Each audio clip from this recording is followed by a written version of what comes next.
The following is a hockey podcast out of Vancouver and Surrey, British Columbia. It'll only consist of a lot of puck talk and even more BS, or in actual words, banter and satire. Enjoy, and as always, go Canucks go.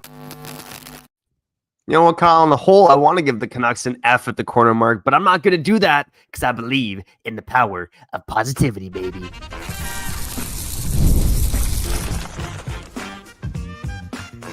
You're Locked On Canucks, your daily podcast on the Vancouver Canucks. Part of the Locked On Podcast Network, your team every day.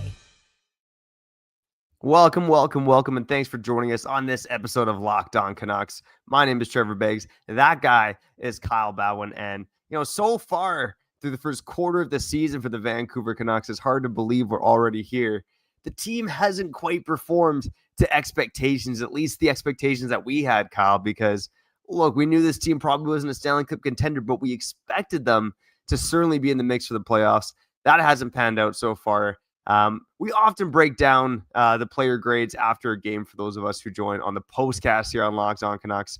But for today, let's take a look at letter grades through the first quarter of the season.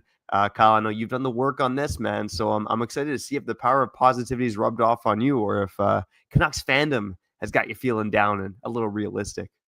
Speaking of the Canucks fans, look at Karma 11, aka Zach, saying, Beggsy, you better promise to keep that mustache. Man, oh man, the positivity mustache is working for me.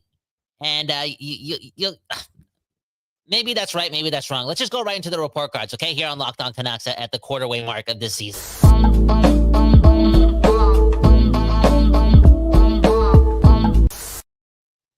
Okay, here we go. These are my report cards. 6 weeks into the season? Quarter mark. Again, I made these grades up, so Trevor, go ahead and dispute it. Go ahead and debate, and let's just go through the list. Trevor, by the way, I did fail French 10. I failed French 10, and I failed Math 11. So just be easy on me. Anyways, Atu Ratu, a B. And can we just spend a couple more minutes on Atu Ratu before we go down the list? Am I being too nice to Atu Ratu? Am I not being nice enough when giving Atu Ratu a B? You're in the ballpark.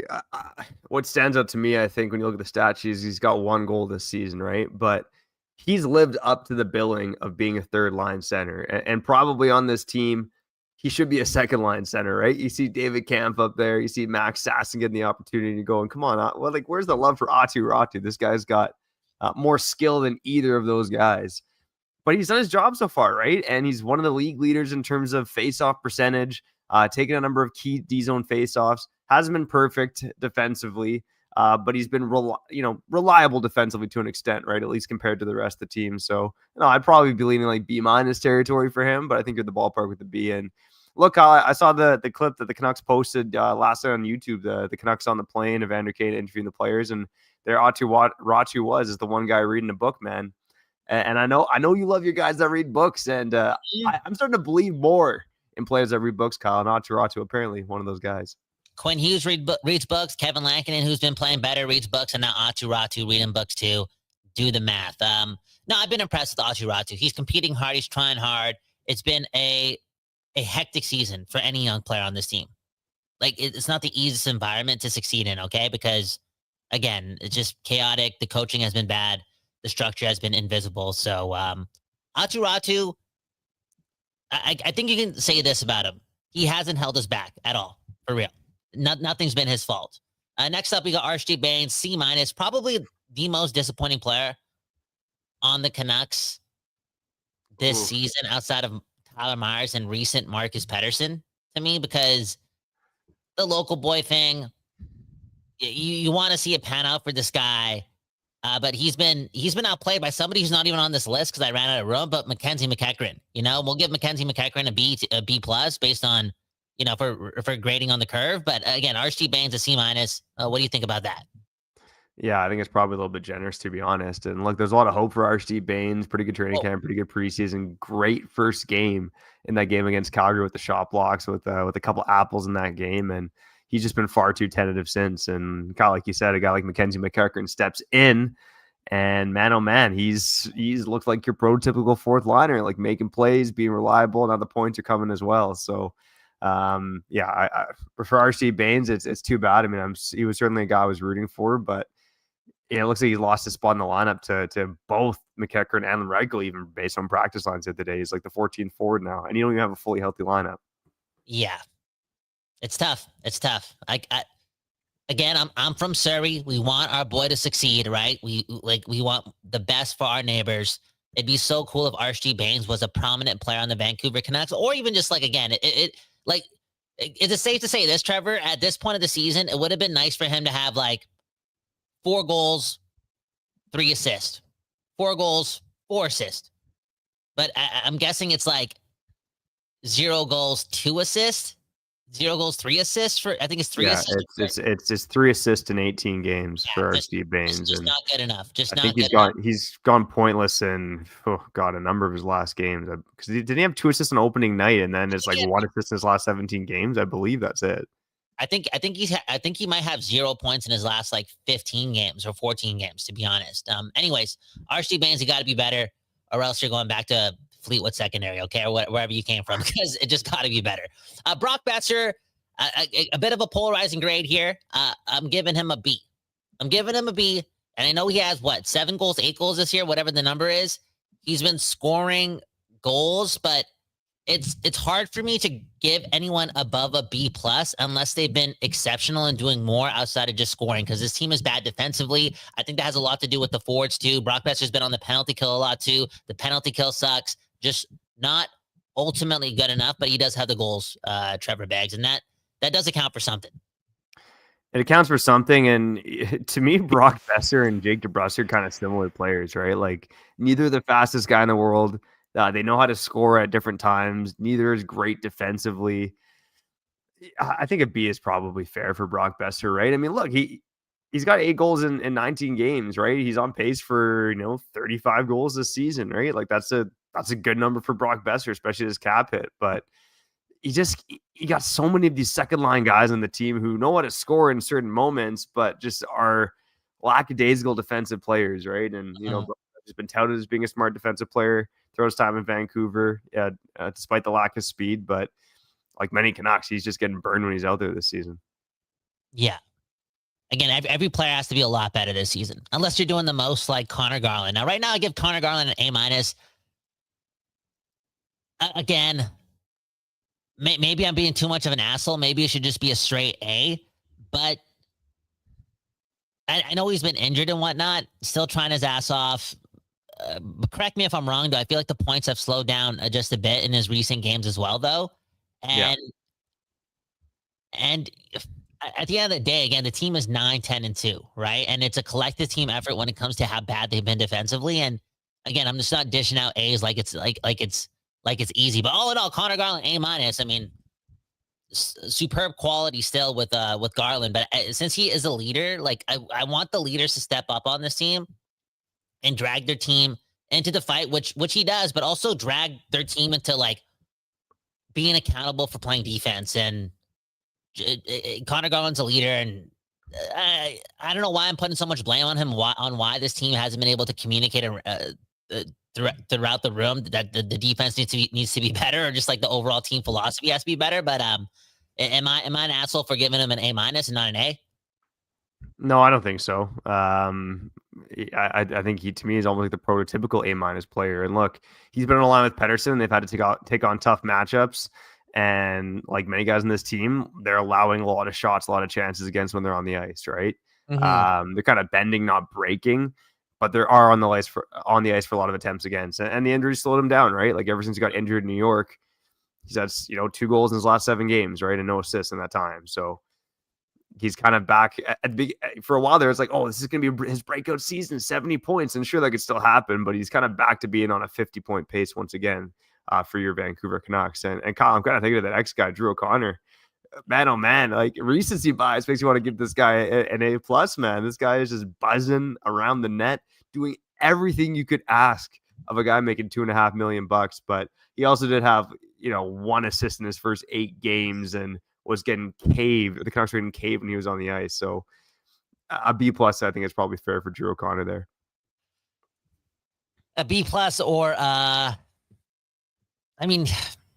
again, you did bring up a good point. Like half of a season has been like a C minus, but bro, you could argue that the second half of the first quarter of the season has been like an A double plus based on not just his output on the box score, but his compete.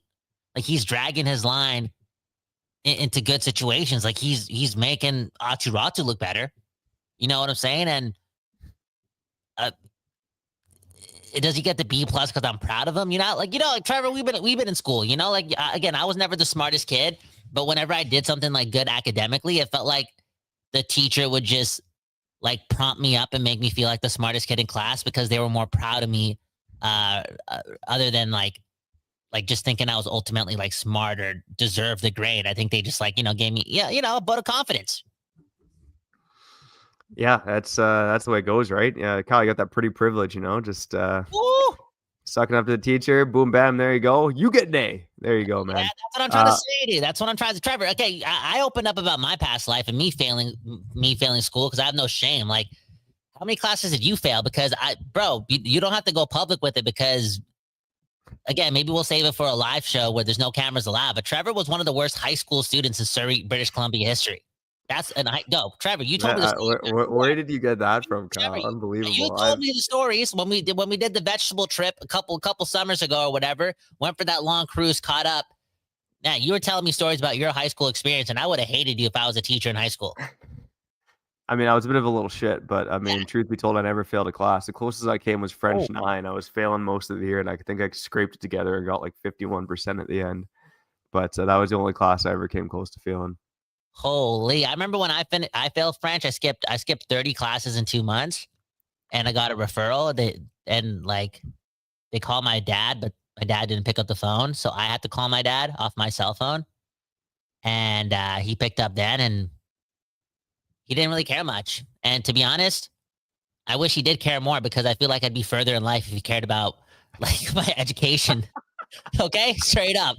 Anyways, Trevor, let's give a shout out to our first friend on the program, and then we'll finish out the report cards throughout the show. Okay, because again, we got a game in a couple hours. Can we just talk about the report cards today, please? And thank you. Let's do it, man. Let's do it. We'll be back on the other side after shouting out a couple of friends here on Locked On Canucks.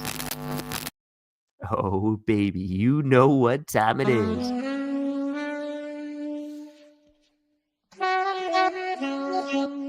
Woo-hoo-hoo-hoo-hoo. My friends over at Rugiet have changed my life, okay? There's no more making excuses like, it's just stress, or I'm tired, or it happens to everybody sometimes. Because when it comes to performance, sometimes your body just needs a little extra support, and that's where my friends at Rugiet come in. Rugiet.com offers fast-acting, doctor-prescribed treatments for ED designed to help you stop making excuses and start making the right moves, baby. Rugiet makes it easy to get started. You just connect with a board-certified doctor 100% online. No awkward waiting rooms or no in-person appointments. They got me my confidence back, baby. And they're helping me get my connection back as well. And I'm getting back to the moments that matter. So visit rugiet.com/lockedonNHL to get 15% off your first order. That's rugiet.com/lockedonNHL. And don't forget to use our code LOCKEDONNHL so they know that we sent you. Rugiet, stop making excuses and start making moves, baby. Oh man. Let's I'm feeling good because of Rugiet, and I'm really feeling good because of my friends over at Doer. Do the Doer, baby, like Kyle Bhawan. They got the best damn jeans in the world, and they blend style and comfort like no other, okay? I can wear these jeans wherever the hell I want, whether it's going to the game, whether it's meeting up with Kyle Bhawan, whether it's seeing my parents, going to the old folks' home, or playing with my kids. I wear my Doers wherever the hell I want to. I went to Doer today. I dropped off some baked goods. Shout out to Purebred, another local business. I went to Doer. The staff was really friendly. A couple members of the staff. I'm sorry. We told them about the Canucks podcast. Boom, bam. You get to talking about hockey, and guess what? They were more excited about the Golden Eyes because a couple of their team members are going to the game tomorrow. Sold out game. Boom, bam. Do the math. Go Golden Eyes. Go Doer. Go. Yeah, we might have to start talking about more Golden Eyes depending on how this season goes. I will also be at the Golden Eyes game tomorrow night. Look at that, man. A Vancouver team.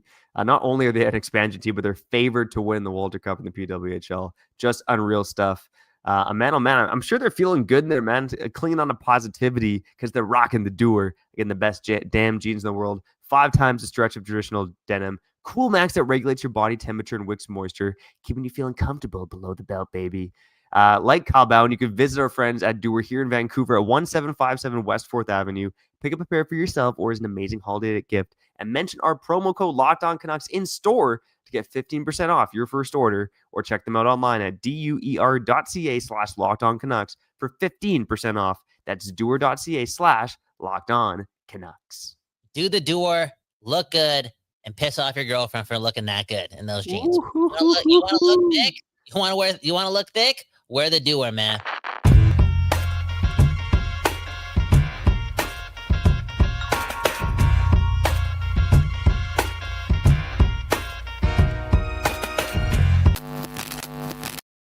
Okay, we back doing this, talking about every single Canucks player this season so far and giving them a letter grade, talking about our school stories, I know, we're just rambling here, getting ready for the game in a couple hours against the Dallas Stars. Up next, we got both Elias Pettersson and Elias Pettersson, and Elias Pettersson the first, I almost gave him an A-. I almost did, but then I realized I'm giving him a B+ because his team is 9-10-2. And you know what? He's on the penalty kill. The penalty kill sucks. He's been trying his ass off defensively, but he's been on the ice for a fair share of 5-on-5 goals too. He's got to be better still. But at the end of the day, Trevor, we talked about this. And again, at the end of the day, I know he gets paid 11.6, and I know he's been better in the past.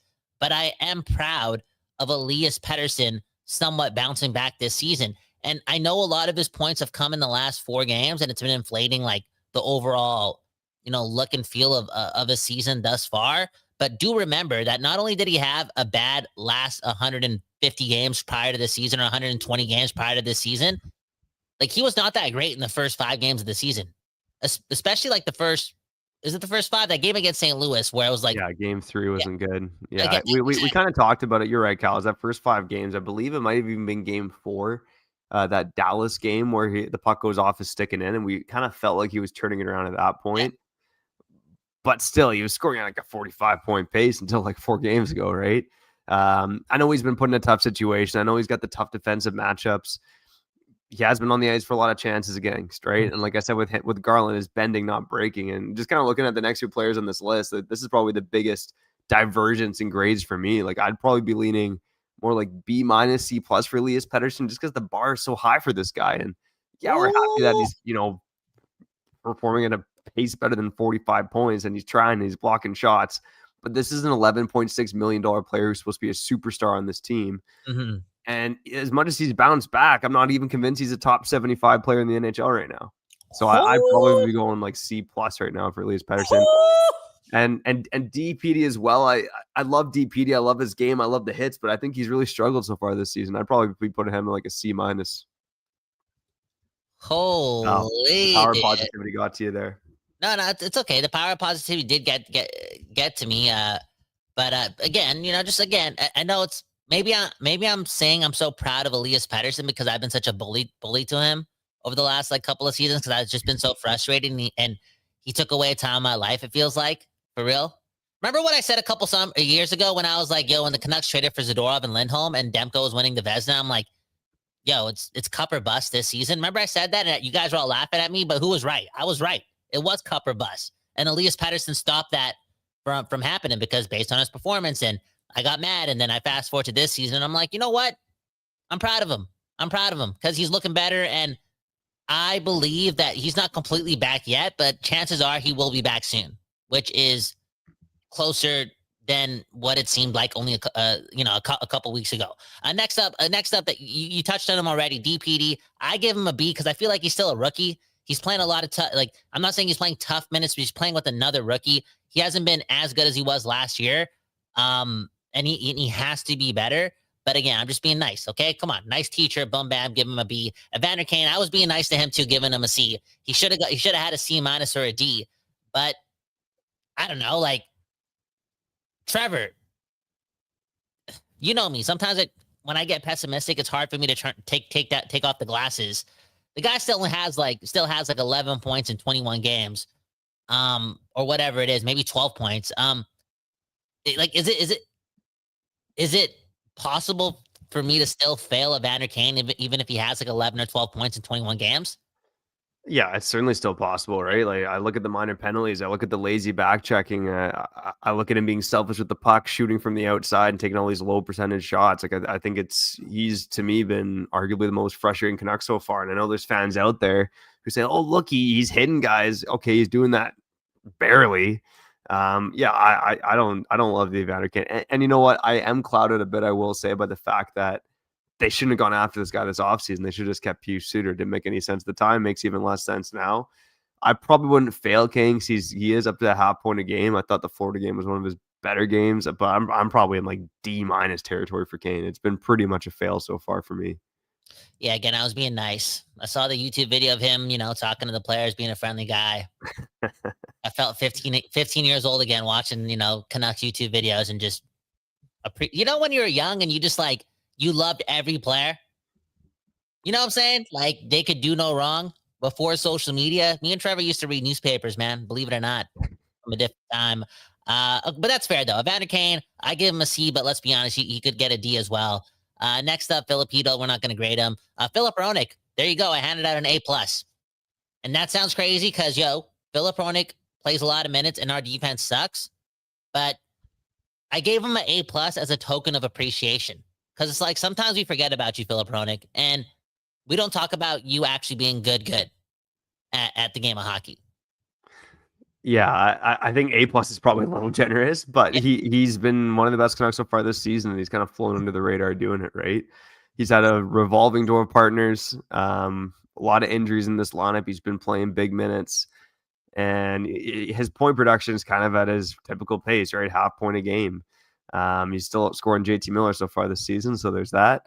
But yeah, I think Filip Hronek's in A territory for me. I mean, the Canucks have drastically outscored the opposition when he's been on the ice, and a part of that's a bit of puck luck, to be honest, but a lot of it's just Filip Hronek being a good defensive player. And look, we've seen guys like Marcus Pettersson, Tyler Myers, even Quinn Hughes make some pretty egregious mistakes this season. You just haven't seen that from Filip Hronek so far. So I think the Canucks defense, being as shitty as it's been so far, has made Filip Hronek look better, but let's not take too much away from Hronek. He's been great so far this season. Dude, he's been great ever since he's strapped it up for the Vancouver Canucks. Just a model of consistency. And like, you know how you can tell Filip Hronek is really good? Like when Quinn Hughes is bad defensively, I'm going to say it again. He looks like Erik Karlsson.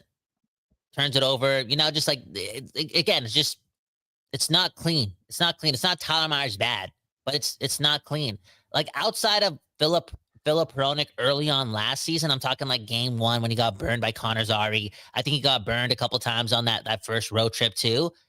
Like outside of that small stretch early last season, Filip Hronek has been such a model of consistency for that decor. In fact, I wish more players on this team outside of just even the decor played with as much dog-like energy that Filip Hronek brings to the table. Like that guy cares game in and game out, and I'm happy that he's on the team. Jake DeBrusk, 8 goals. Jake DeBrusk still gets a B for boring. And I still feel as if we're not going to ever see the best of Jake DeBrusk until this team makes the playoffs. Yeah, if they make the playoffs, right? I mean, it's funny because, like you said, Kelly, he's got 8 goals, and he's just on one of those streaks right now where everything's going in. Oh my God, I feel like Jake DeBrusk has just been brutal at even strength. And, credit to the guy. He gets in the power play, gets in the right spot. He knows how to get the puck home, and scoring is one of the most important things you can do in this game. But he just looks lost at even strength. Like barely any speed, no chemistry with any line mates. Like if it wasn't for this recent hot streak on the power play, I'd probably be failing Jake DeBrusk. I'm honestly leaning towards a C for him so far, and you can call me harsh. I love the fact that he's scoring power play goals, and the Canucks need guys to come up in clutch moments, and he's done that. But on the whole, it's much like last season. He's scoring goals, but he's either invisible or he's hurting this team most of the time he's on the ice. Yeah, and you talk about his lack of chemistry with any line mates. I brought this up the other day, and I know he has to be more professional, but and I'm not saying this is true or not. It's just a theory in my mind. But imagine being Jake DeBrusk, and in the year 2025, Evander Kane is playing way more minutes than you when it's not deserving.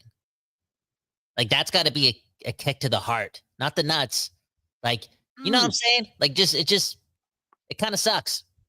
But we got to see more from Jake DeBrusk. Okay, one more before we get to break. Kevin Lankinen, I gave him a B. It was almost a C-, but I've been really impressed with the last couple of games. I wanted to give him some confidence, too, going into, like, the next couple of weeks where he's going to start every game. And, Trevor, I'll just ask this. Don't like greatest performance, but do you believe Kevin Lankinen is back? I believe he's back. I don't know if he was ever really gone. Like, I think the fact that, again, he played behind a team last season that had a great defense, right? And then you put him behind this defense, which has been one of the worst in the league. And yeah, of course his numbers are going to dip. But, even when you kind of remove or you take into account the situation, like goals saved above expected, he's an above average goalie this season. And part of it is he's had a good last couple of games. But a bigger part of it is that, again, he just plays behind such a bad team. And he's had to go into hero mode. Like the games that he's been good, he's been really good. And I think the games where he's been bad, he's just been average. So I think I'd probably go B+ for Kevin Lankinen. And like, I think I don't think he's getting enough credit for what he's done in this Vancouver Canucks net, considering how atrocious this defense has been. I feel like he's got to be a little bit more consistent. And again, we're seeing him play more technically sound, in my opinion, over the last week and change. And again, the Canucks need that, especially tonight against Jake Ottinger. Okay. Anyways, let's run more commercial break and then get to the other side. Again, we're going to finish off the grades here on Locked On Canucks. Everyone hit the like button, get involved in the comments. So many comments today. We gotta, everyone's a teacher today. So we're going to have to get through some of those too as well, Trevor. But yeah, again, you're listening again to Locked On Canucks.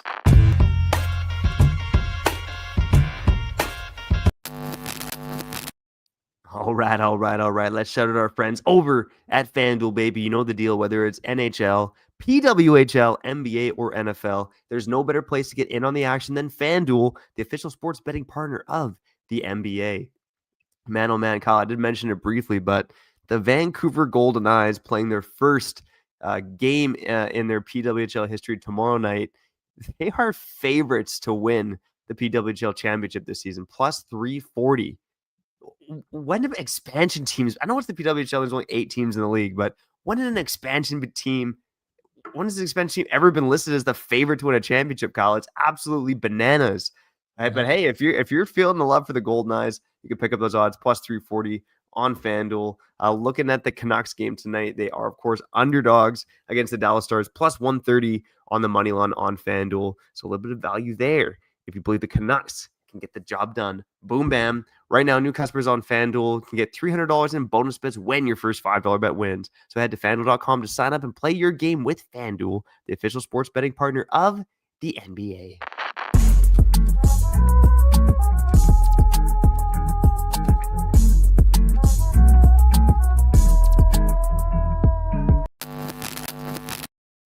Okay, we back doing this, and that's talking about your Vancouver Canucks, Kyle Bhawan, Trevor Beggs. Gonna finish off these grades in like 5 or 6 minutes, but first, we gotta read some comments.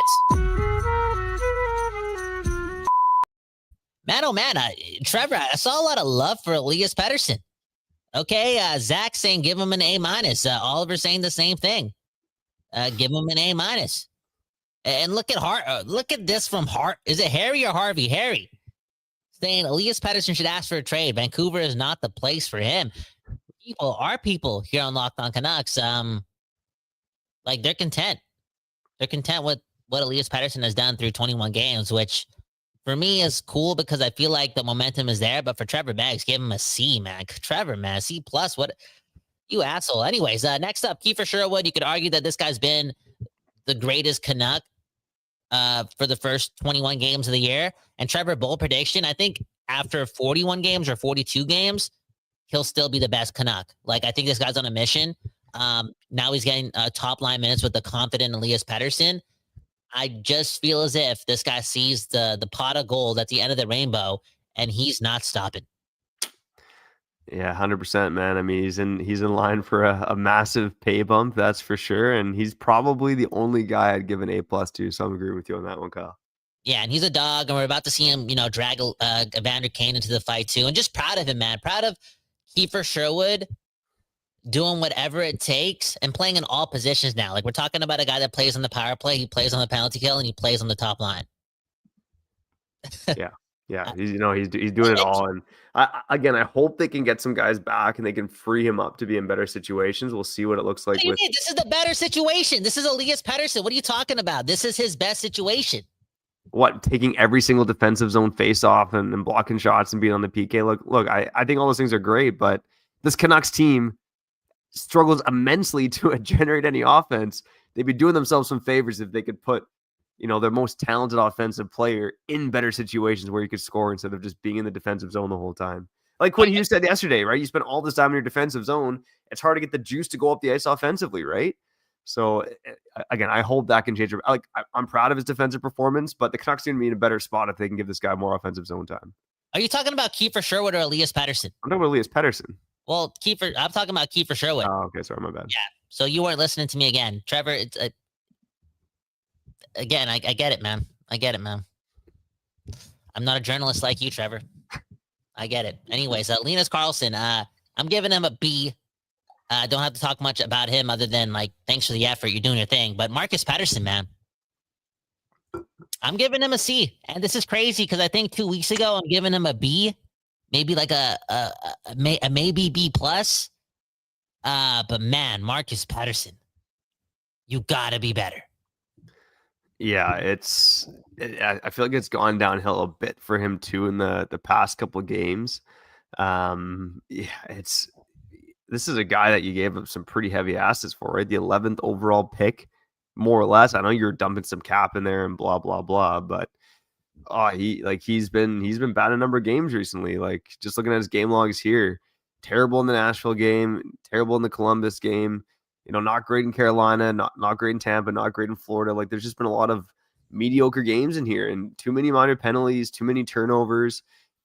Look, there has been some good in there. Marcus Pettersson, like, there was a long stretch early in the season where he was kind of like, it's just running a lot, but Dan Hamhuis-esque, right? Like, just very quiet, just getting the job done. But his game's tailed off of late. 100%. And look at these comments. I guess Marcus Pettersson is polarizing. Oliver saying Marcus Pettersson is being outplayed by Willander and DPD. Probably not DPD, but he is definitely being outplayed by Willander. Lefty saying Marcus Pettersson has been okay. He does some good things that go unnoticed by a lot of fans, which is the truth. I think when he's at his best, he will forever be unnoticed, which is what we want. But when you start noticing him too much for taking penalties and just being too chaotic, looking more like Tyler Myers than Marcus Pettersson. Again, don't hang out with toxic people. I always tell people that. All in all, though, he has to pick it up. And look at NGK. Marcus Pettersson and Evander Kane have been the worst on this team for sure. So, whew, that's a lot. Yeah. Okay, go ahead. No, I don't necessarily agree with that. Like, I think Marcus Pettersson, there's some recency bias there too, because he's had a bad stretch of games of late. But I would say it's like Evander Kane and Tyler Myers have been the most frustrating players on this team. And of course, some guys like Baines and Reichel have underwhelmed too. But the most frustrating guys, in my opinion, are Myers and Kane. And that's partly because they take up a lot of ice time and they're not playing that well. Yeah. Okay, next up, we got Max Hassan. I give him an A-. Cetho saying an A- for Hassan. I don't know about that, guys. I'll give him a B max. Again, Trevor didn't make these grades up. Don't punch him in the face. You can punch me in the face. I give Max Hassan a A- because I know his goal scoring has dipped off and his offense has ultimately dipped off. That being said, he made a beautiful play to Filip Hronek in the last game on the power play. But a part of me, I don't know, wants the organization to watch this episode of Locked On Canucks so they can immediately give Max Hassan more time as, the center for like Besser or Garland or whomever in the middle six, as opposed to like David Kampf. No, I'm just saying, until we get a second line center, I'd rather have Max Hassan up the lineup with those guys than David Kampf. Like, put Kampf with Linus Karlsson and Michael McEachran or whatever. Here's the thing that I've noticed with Max Hassan. On the fourth line, he's been fine, right? Like, with guys like McEachran and Baines and Karlsson, expected goals against shelter competition is fine. They've been generating quite a bit, have probably been unlucky not to score a bit more with his line mates. Whenever you put him up the lineup, like, all of his numbers with the Drew O'Connors, the Brock Bessers, the Connor Garlands, it just falls off a cliff. Like, the Canucks get dominated on the ice when Sasson plays up the lineup. So, like, look, he's got 4 goals. He was, leading the Canucks amongst goals at the center ice position for a little bit there. But he's a player that you have to shelter on a fourth line right now until proven otherwise. Well, fair enough. Again, I'm just, smoking the Sasan more so than the David Kampf. But before we get to Quinn Hughes, I did forget Lucas Reichel on here too. And Lucas Reichel, he gets an F. I'm sorry. Yeah.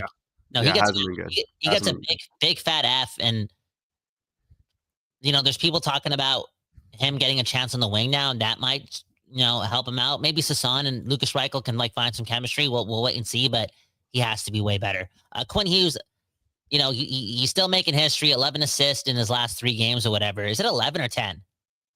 It was 10 in 3 games. Okay, my bad. Okay, yeah. 10 assists in 3 games. But I'm still giving him a B because he needs to be better defensively.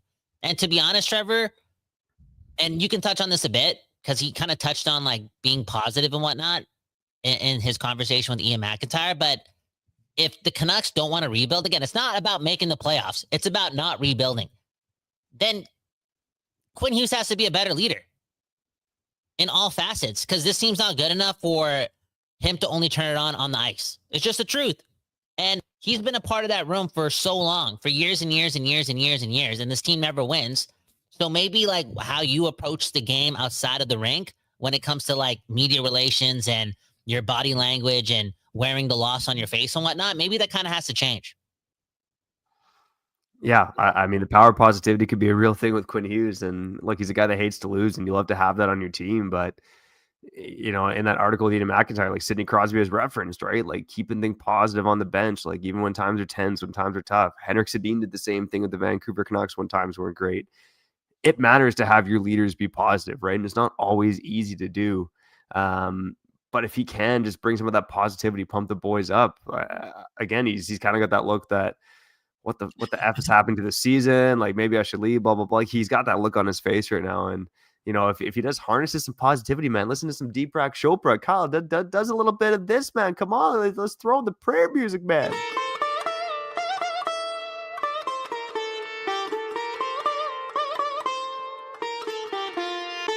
He just got to smile, man.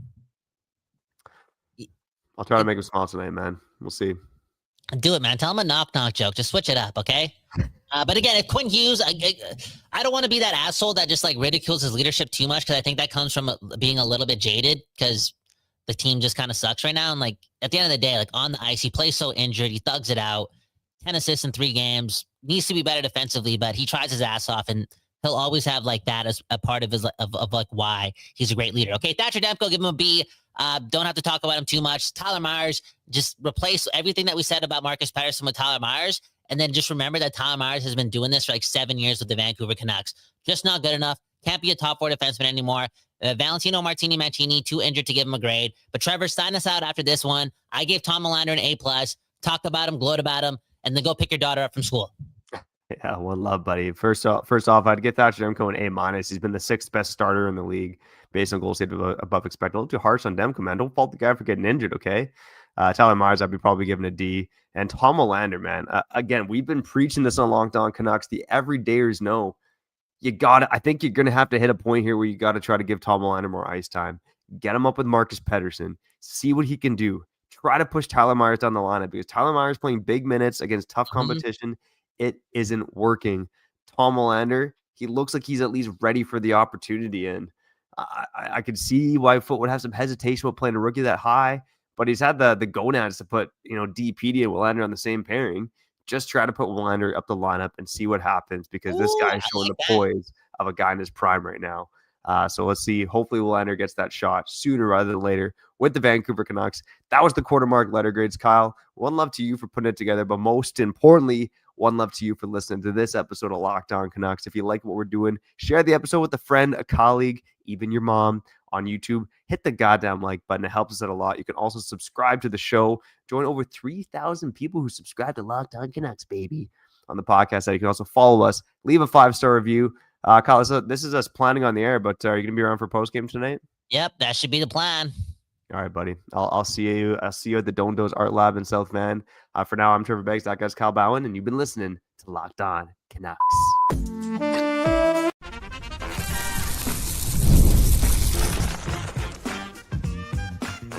You're Locked On Canucks, your daily podcast on the Vancouver Canucks, Part of the Locked On Podcast Network, your team every day.